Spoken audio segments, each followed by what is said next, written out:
नक्शा जो है वो पढ़ने वाली तो चीज नहीं जो कहानी याद कर लेंगे।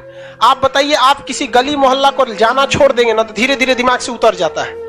आपको अगर आप बहुत सी चीजों को ऐसे देखे होंगे ना, जहां आप मोहल्ले में रहते होंगे या जो लड़के पटना में रहते हैं या बाहर रह के पढ़ते होंगे, आप कुछ ऐसे दुकानदारों को देखते होंगे जिन्हें शक्ल से पहचानते हैं लेकिन नाम भी नहीं जानते, है कि नहीं? और कहीं और मिल जाएगा तो पहचान जाएंगे, रे एक दुकान तो पटना में था, मुजफ्फरपुर में था, दिल्ली में था। क्यों? आप रेगुलर देख रहे थे।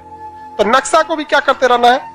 रेगुलर देखते रहना है। जो हम यहाँ पढ़ा रहे हैं, आप अपने लॉज में सबसे कमजोर विद्यार्थी खोजिएगा जो पढ़ने में बकलोल हो। समझदार को नहीं, समझदार बहुत घमंडी होते हैं सब, उन सब से दूरी बना के रखिएगा। लॉज में जो आपको सलाह देने आए ना, सबसे पहले साइड होइएगा। बर्बाद और नाकामयाब लोगों की कुछ पहचान है, उन्हें नींद बहुत आती है, भूख ससुरन को बड़ी भयानक रखता है, आराम बहुत खोजेंगे सब।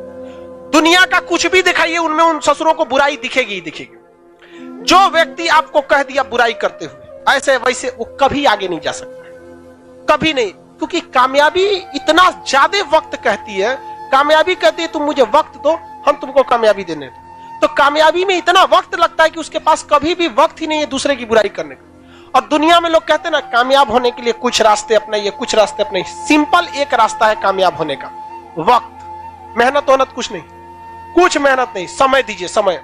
आप दुनिया में किसी को समय दीजिए, वो आपका होगा। आपको फिजिक्स समझ नहीं आ रहा है, कोई टीचर, आपको बिलीव नहीं कीजिएगा ना, टीचर के पास मत जाइए। फिजिक्स का कोई चैप्टर नहीं आ रहा है, ससुराओं का 10 दिन तक रीडिंग मारिए, रीडिंग मारिए, रीडिंग मारिए। आप 10 दिन बाद उस ससुरा समझ में आए ना आए, लेकिन पूरा बना देंगे आप। तो दुनिया का कोई चीज आपका होगा अगर आप उसे समय देंगे तब। लेकिन आप समय लड़की को दे देते हैं। तो आप किसी चीज में कामयाब होंगे, ये डिपेंड करता है आप उसे कितना समय देते हैं। तो लॉज में जो कमजोर विद्यार्थी होगा उसे क्या कीजिएगा? पढ़ाइएगा, ये समझ के कि आप खान सर हैं। आप ये समझ के नहीं कि आपका लॉज का वो स्टूडेंट है, आप ये समझ के करिएगा कि आप स्टूडेंट हैं। जितने लड़के लाइव पढ़ रहे हैं अपने मोहल्ला में, गली मोहल्ला में क्या कीजिएगा? बताते रहिएगा। सबसे अच्छा तरीका है जिससे फोनवा पे बतियाते हैं ना, ओकरे पढ़ाइए। सार्क बताओ तो सार्क हाँ। देखिएगा, तब उधर से फोन करके डिस्टर्बो ना करेंगे। क्या जरूरत है तो नहीं पूछ लेगा खाना खाएगी नहीं, अरे खाइए लेगा, मरने जाएगा, खाएगा नहीं तो। एक बार हमको याद है कि ग्रेजुएशन में बीएससी में थे हम, मेरे मार्क्स बहुत ही खराब थे। ग्रेजुएशन 49% था। इतना कम बहुत खराब होता है, ये तो एक नॉर्मल से भी लड़कों का भी इससे ज्यादा ही आता है। मार्क्स बहुत कम आए थे, हम टेंशन में हो गए थे वहां पे। तो उन्होंने कहा टेंशन क्या लेते हो, लाइफ में टॉप करो, स्कूल या एग्जाम में टॉप किए ना किए कोई फर्क नहीं पड़ता है यहाँ पर।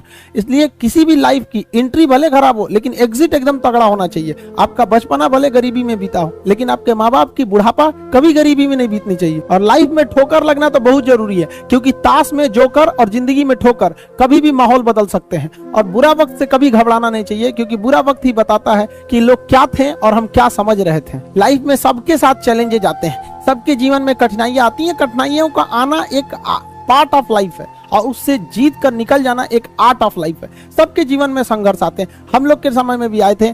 बहुत सारे लोग ठग के चले गए, हमको तो इतना ज्यादा ठगा गया कि हम पटना केवल इसीलिए रुके कि हमको घर जाने का पैसा नहीं छोड़ा था। इस तरह से हमको यहाँ पर नोच लिया था लोगों ने।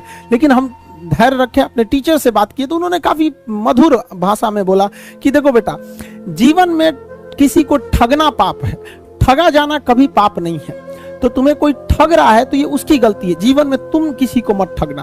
क्योंकि हम किसी भी इंसान के सीसीटीवी कैमरे से बच सकते हैं, लेकिन जो ऊपर वाले ने सीसीटीवी कैमरा लगाया है उससे कोई नहीं बच सकता। इस देश में कुछ ऐसे लोग हैं ना जिनको अपने बारे में मतलब नहीं है लेकिन दूसरे के बारे में टांग वो ज्यादा लगाएंगे। उन लोगों से कहते हैं भाई दूसरे के ऊपर पीएचडी करने से बेहतर है खुद के ऊपर ग्रेजुएशन कर लो, ज्यादा अच्छा रहेगा।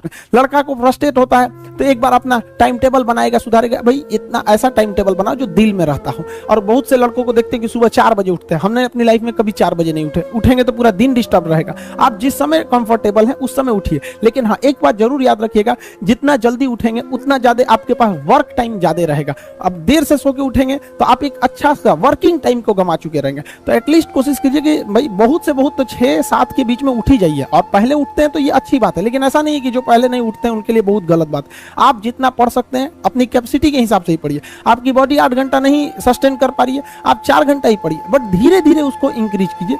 हर चीज के लिए होता है, आप अपनी बॉडी के हिसाब से किसी काम को करिए। आप किसी भी काम को अगर लगातार 21 दिन